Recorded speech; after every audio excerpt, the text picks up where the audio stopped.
இதைத்தான் உன்கிட்ட சொல்ல முயற்சி பண்ணிட்டு இருக்கேன். நான் கொஞ்ச நாளா இவர் கூட பழகிட்டு இருக்கேன். ஆக்சுவலி நான் இவரை காதலிக்கவே ஆரம்பிச்சிட்டேன். ஆண்டோனியோ. அப்போ இவ்வளவு நேரமா என்கிட்ட ஏதோ பேசணும்லாம் சொல்லிட்டு இருந்தியா? அதெல்லாம் என்ன அடுத்த லெவலுக்கு போறேன்னு நினைச்சேன். கேம் அடுத்த லெவலுக்கு போறதுக்கு முன்னாடியும் சொன்னேன்.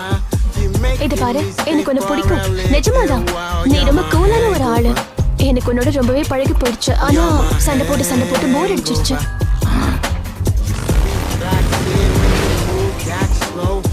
இப்ப என்ன நடந்துச்சுன்னு சொல்றியா? எனக்கே தெரியல. ஆமா, உனக்கு இந்த விதி மேல நம்பிக்கை இருக்கு? நோ.